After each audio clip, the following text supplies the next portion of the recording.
5 things I wish I would have known before buying Dexter cattle.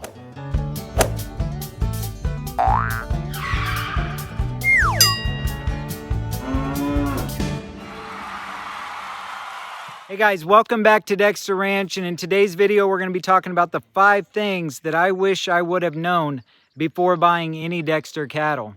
And stay to the end because I've saved the most important one for last. The first thing that I wish I would have known is that winter is not as easy as you think it is, and it comes really fast. I bought my first Dexter cattle right in the middle of spring, and the grass was growing, the birds were chirping, everything was great. I did everything that I thought I needed to do to prepare for those cows to come to my property. But winter was a whole new reality. Here's some things to consider. Where are you going to buy your hay? Are they going to have hay all the time? This is something that you can't run out of. How are you going to move your hay? If you're going to be using round bales, this is something that you really need to think of. Do you have an area for the cattle to go to get out of the wind? And do you have a vet lined out? Do you have a relationship with somebody? Do they know you and you know them? To where if you call them on a Sunday morning in the middle of a blizzard, they're going to be willing to help you out. Even when it's negative 25 degrees outside, you're going to find yourself out there with those cattle. Every single day. It's a 365-day-a-year job. And those are just things to consider when you're thinking about whether or not you want to bring cattle to your property.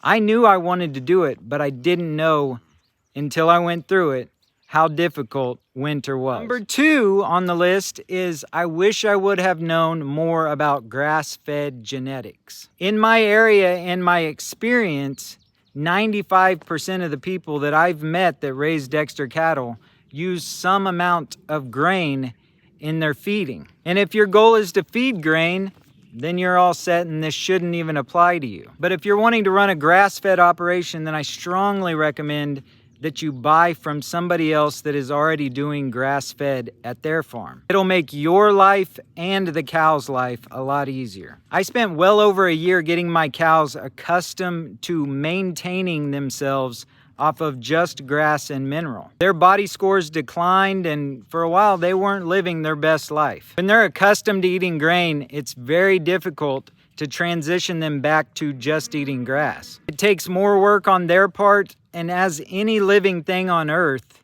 they're just fine with taking the easy route. So that's number 2. If you're gonna do grass-fed, make sure you buy from somebody that already is feeding the cows just grass, 100% of grass, not 95% grass, 100% grass if that's your goal. Number 3 is don't look for cheap breeding stock. Now, usually when we go out to buy something, and I'm guilty of this as well, I'm always looking for a deal. But if you're looking to add premium quality registered Dexter breeding stock to your herd, then I would recommend that you don't go out looking for something cheap. Here's an example. If I'm selling you a cheap cow, I'm not interested in spending a bunch of time to do testing or just spending time with you in general or spending time with you after the sale. I have no motivation to do so. And if I'm selling you a cheap cow, that means that I want it gone so bad that I'm willing to take a loss on it. On the other hand, when you're paying a premium price, the seller is on the line to produce testing, documentation, background information.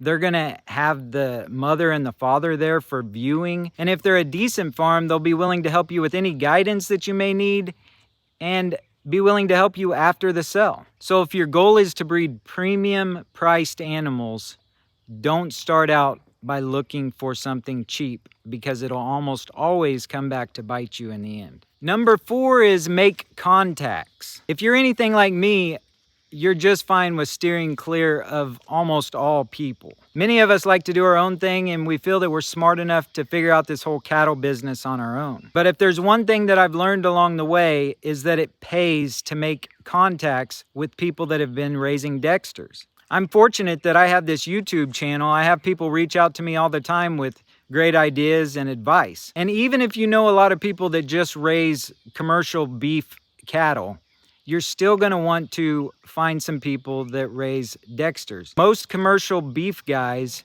have no idea what a Dexter cow is. Even my own vet, which she's an amazing vet, I'm not taking anything away from her, she doesn't have any experience with Dexter cattle.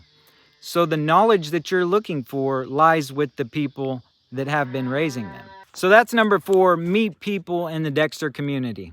And number 5, and like I said, the most important thing, and I can't stress this one enough, is understanding conformation. I wish that I would have understood beef cattle conformation in general before ever going to buy a cow. I encourage everybody to buy registered Dexters, but just because a Dexter is registered doesn't make it have good conformation. The ADCA website has a lot of information on how tall a Dexter should be, how much they should weigh, what the colors are that are acceptable, but all that does is make them conform to the Dexter breed.